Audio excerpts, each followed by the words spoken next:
Aminin po natin at siya hindi, mamamayang Pilipino,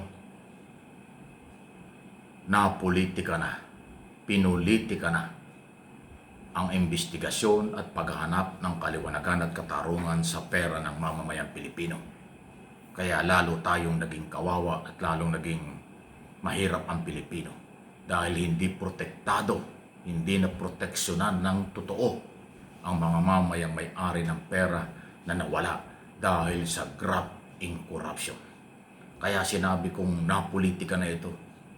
Wala na silang ginawa kung hindi magpalitan ng akusasyon.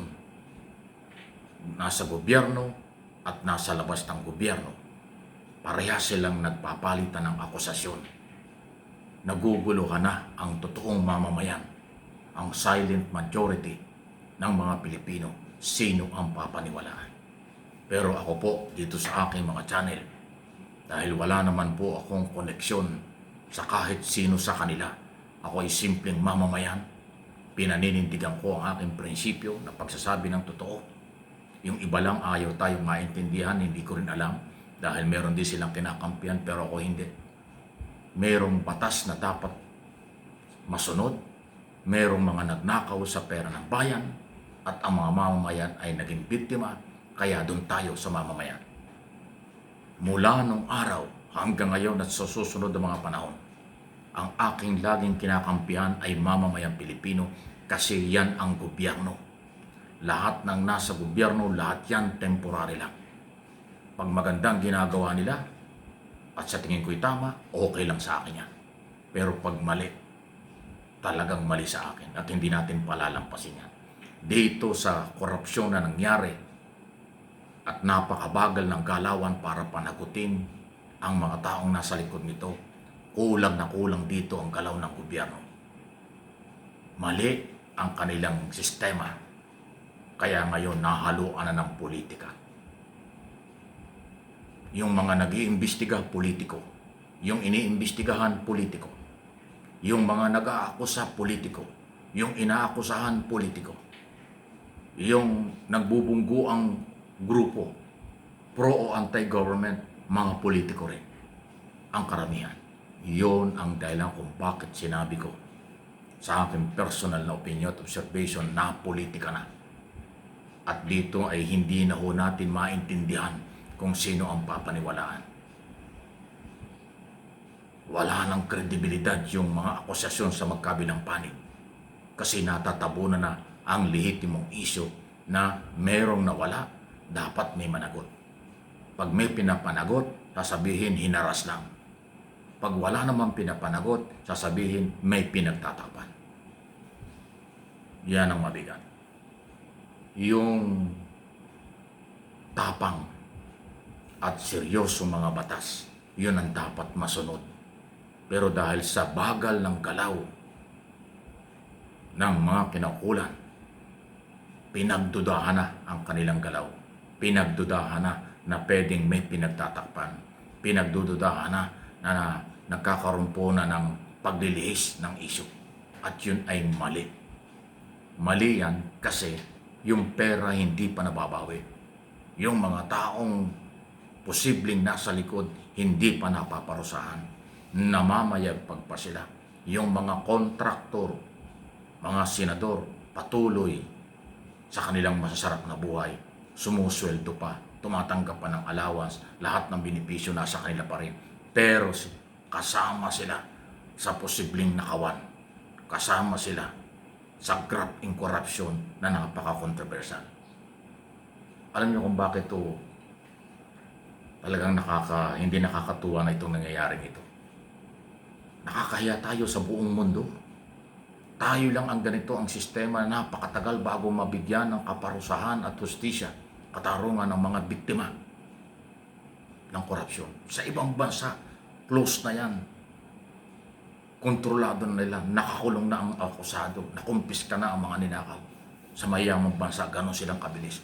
Dito sa atin, hanggang ngayon, tinutukoy pa, hinahanap pa, sino ang mastermind, sino ang dapat managot. Samantalang, dapat pinapanagot na. O sabihin nyo, bakit ako nagmamadali? Aba, kailangan natin yan. Kailangan natin silang madaliin kasi nandyan ang batas. Pinapasweldo natin. Pinagnakawan tayo. Bakit sisisihin pa nyo pag sinasabi natin nagmamadali o hinahanapan natin ang resulta? Yung paiisi-isi at kabaitan natin mga Pilipino, kaya tayo pinagnanakawan at inaabuso. Inabuso ka na, inabuso na tayo. Tapos, kukonsintihin pa natin ang mabagal na galaw nila. Sobra na yan. Di ba?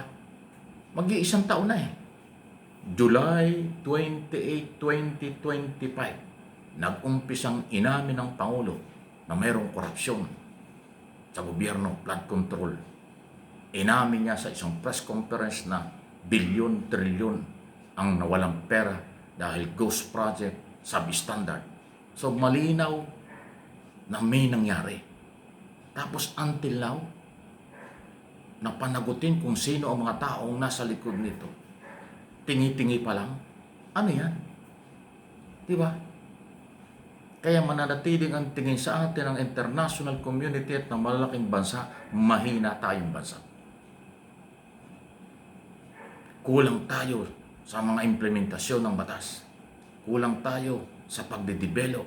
Mas umingay pa ang balitang ninanakawan, pinagnanakawan, inaabuso ang kapangyarihan. Pera ng bayan ay nawawala. Yan po yung nakakahiya.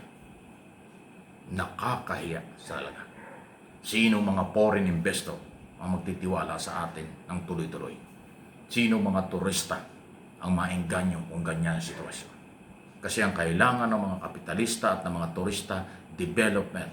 Mag-enjoy sila rito, kumita sila rito. Paano nila gagawin yun? Na posibleng yung mga foreign investor na yan ay biktima rin ng korupsyon. Posibleng yung mga turistang yan ay biktima rin ng harassment dahil ang epekto ng kahirapan, kakulangan ng development ay kumakapit sa patalim yung ibang sektor. Huwag naman sana. Pag kumapit sa patalim, crime yan. Labag sa batas yan. Magnanakaw, manghaharas, at kung ano-ano pa, manggigipit sa mga turista, kapitalista. Yan ang masamang epekto ng kahirapan. Samantalang kung mabilis ang galaw sa pagpapakulong, pagkumpiska ng mga sinamantala na pera ng bayan, mabilis din ang tiwala ng international community, kapitalista, turista at mamamayang Pilipino. Pero dahil nga ako sa sobrang pamulitika, sobrang laglagan, sobrang kampihan, sobrang takipan, wala nakikitang mabilis na development sa paghahanap ng katotohanan at katarungan. Mahalaga po yun. Justice for all.